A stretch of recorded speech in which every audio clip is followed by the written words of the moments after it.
Saya paling tidak suka melihat tayangan-tayangan ceramah-ceramah apapun dari agama manapun ketika dia berceramah menjelekkan agama di luar dirinya.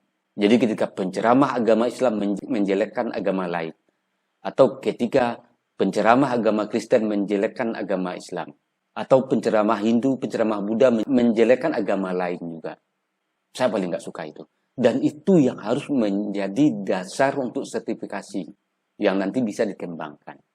Bagaimana Republik Indonesia ini rakyatnya selalu damai dalam perbedaan. Selalu penuh ketentraman dalam perbedaan. Berbeda-beda tetap bersatu. Baik sahabat semua, sebelum melanjutkan menonton video ini, silakan di subscribe channel saya ini dan diklik ikon loncengnya. Terima kasih. Baik, sahabat semua, ketemu lagi dengan saya di sini. Assalamualaikum warahmatullahi wabarakatuh. Sahabat, seperti biasa, saya ngopi dulu ya. Kopi Indonesia. Bismillahirrahmanirrahim.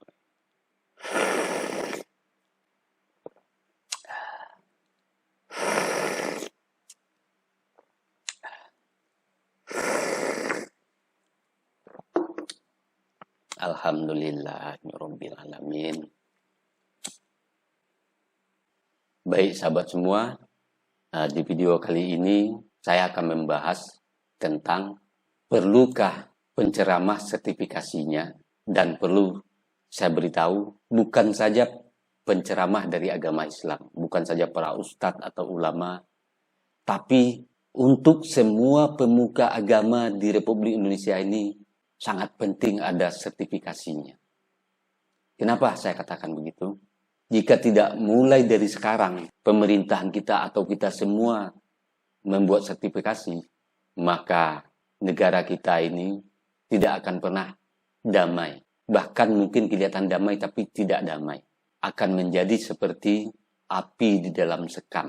Dari luar tidak kelihatan tapi di dalam membara penuh kebencian. Penuh hujatan-hujatan. Bagi saya, Republik Indonesia ini adalah miniatur dunia. Nah, ketika perbedaan suku, bangsa, dan agama di Republik Indonesia ini berhasil kita wujudkan dengan murni, maka Indonesia akan menjadi contoh bagi dunia manapun di luaran. Karena kita adalah negara besar yang terdiri dari ribuan pulau, dari ribuan suku bangsa.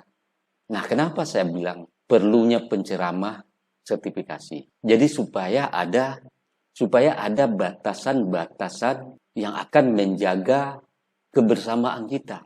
Batasan-batasan kebersamaan kita sebagai bangsa Indonesia. Bangsa yang Bhinneka Tunggal Ika. Selama ini banyak orang mempertanyakan, dan seharusnya juga kita harus belajar dari negara Mesir. Dulu Mesir hampir dikuasai oleh Ikhwanul Muslimin. Akhirnya selamat karena memang ada sertifikasi ini. Hingga tidak bisa dimanfaatkan oleh kepentingan-kepentingan tertentu. Sama halnya di Republik Indonesia ini. Indonesia adalah negara berpenduduk muslim terbanyak di dunia. Nah, ini sangat penting, perlu ada sertifikasi supaya rakyat Indonesia yang beragama Islam ini tidak dimanfaatkan oleh kepentingan politik tertentu dengan mengataskan nama agama. Di sini perlu kita ada sertifikasi. Dan apakah hanya para penceramah dari agama Islam? Tidak. Semua penceramah agama-agama yang ada di Republik Indonesia ini harus ada sertifikasi. Kenapa harus? Karena sama. Ketika tidak ada sertifikasi, landasan-landasan dasar, maka akan terjadi ibarat api dalam sekam. Di luar kelihatan baik-baik saja, tapi di dalam kelihatan panas, kelihatan penuh kemarahan, kebencian. Apa landasan-landasan yang harus diterapkan? Sebenarnya sederhana, dan itu harus mulai pemerintah atau pengambil kebijakan untuk melakukan itu, merumuskan itu. Saya akan bukan siapa-siapa. Pendidikan juga tidak punya. Orang biasa pula. Ya.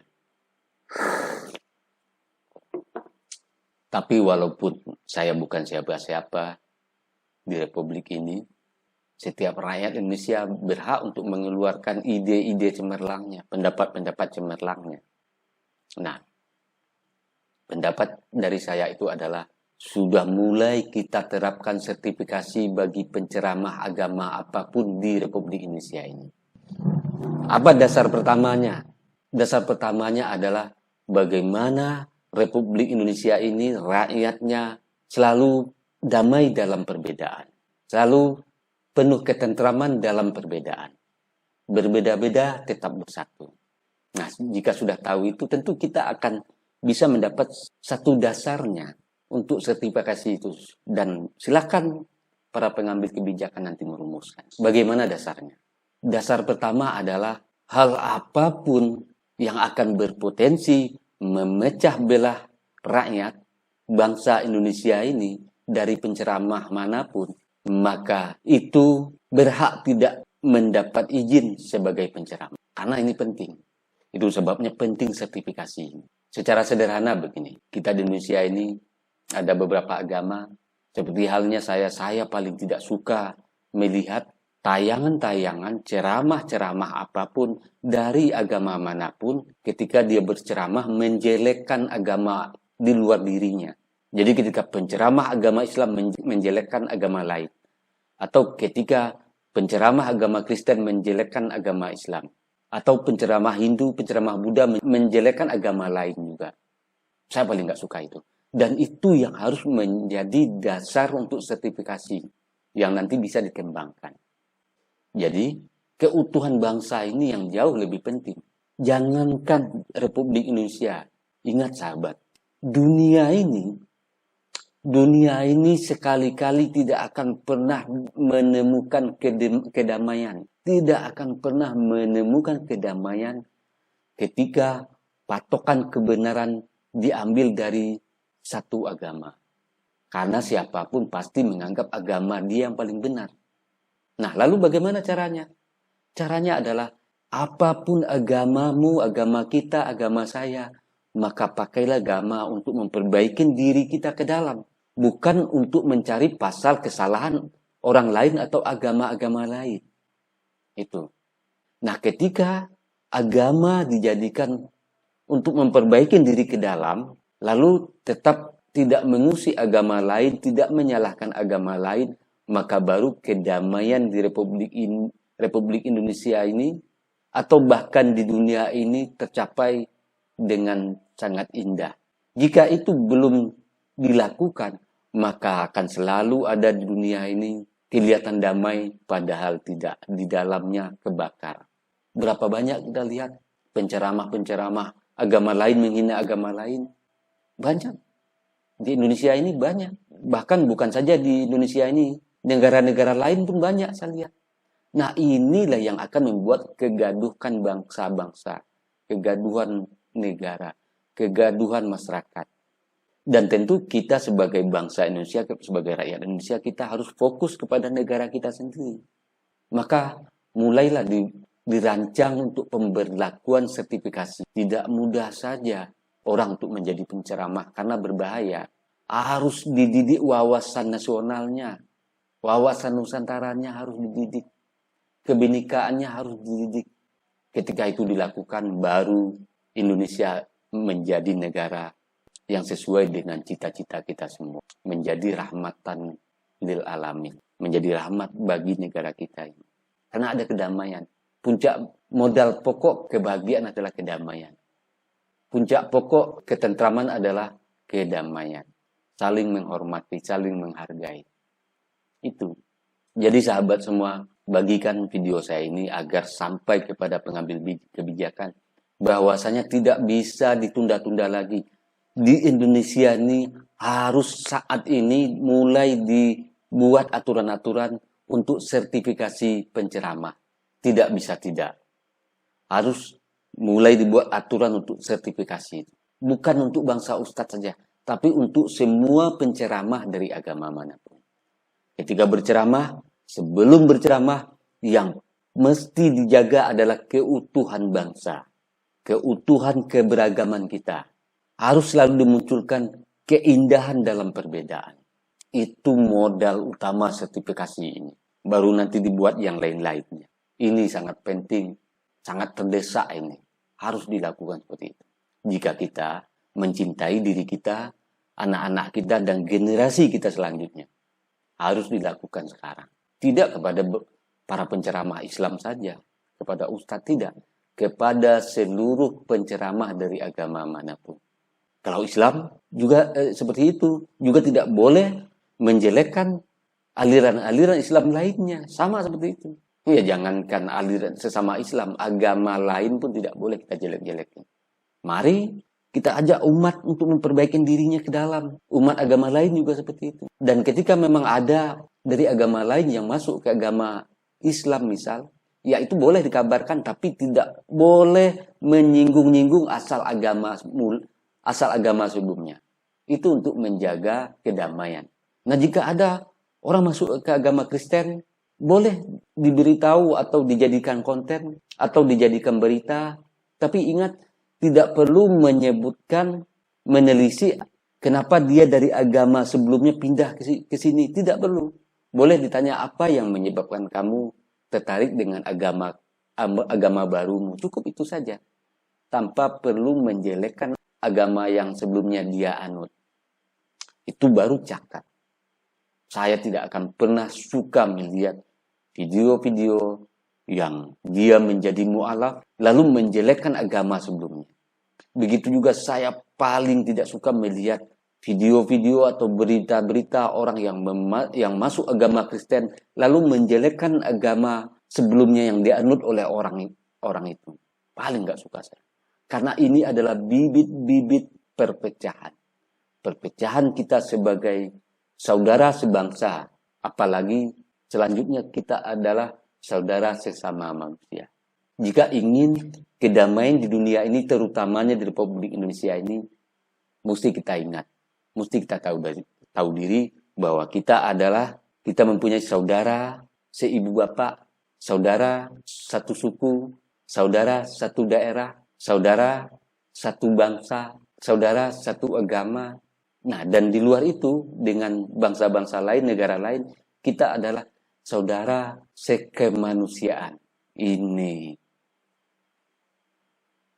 Jika sahabat paham bahwasanya kita adalah saudara sesama manusia, maka sahabat tidak akan pernah menghina, mencari kesalahan orang-orang yang tidak sepaham dengan sahabat.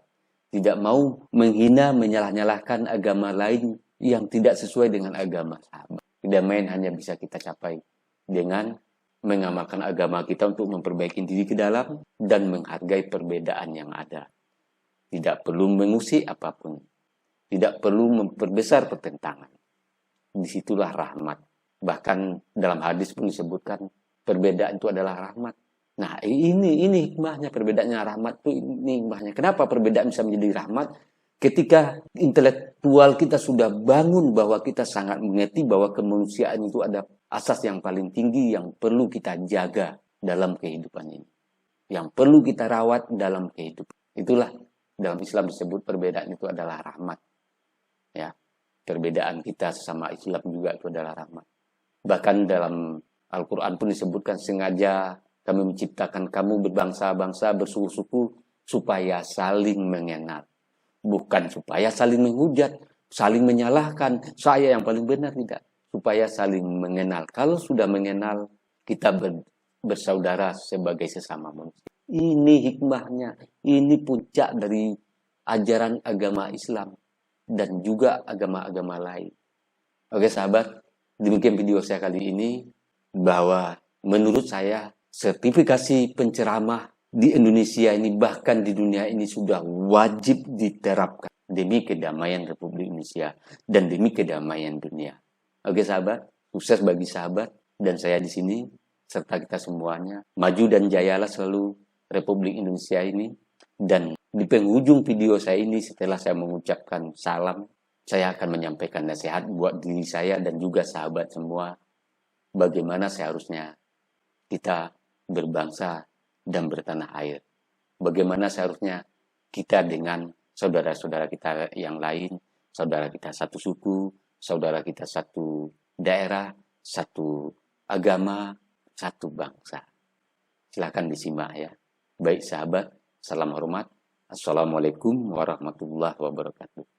Sahabat sebangsa, setanah air, kita dianugerahi oleh Tuhan dan sudah menjadi hukum Allah. Kita hidup dalam perbedaan, berbeda suku, berbeda agama, berbeda etnis, berbeda bahasa daerah, berbeda budaya, berbeda adat, berbeda tradisi. Inilah yang namanya Indonesia, Negara Kesatuan Republik Indonesia. Jangan sampai karena perbedaan agama, suku, bahasa daerah, tradisi menyebabkan kita menjadi kelihatan tidak satu, tidak bersatu. Sahabat, musuh nyata negara kita adalah kabar dusta, koruptor. Mari kita jaga NKRI ini, karena pendahulu kita sudah sepakat bahwa kita Bhinneka Tunggal Ika, berbeda-beda tetap bersatu. Mari kita bersatu membangun Republik Indonesia ini yang akan hidup untuk selamanya. Merdeka, bersyukur atas negara yang besar ini, bersyukur atas keberagamannya, dan kita disatukan oleh Pancasila. Sukses buat sahabat semua, dan sukses selalu buat negara kita. Amin.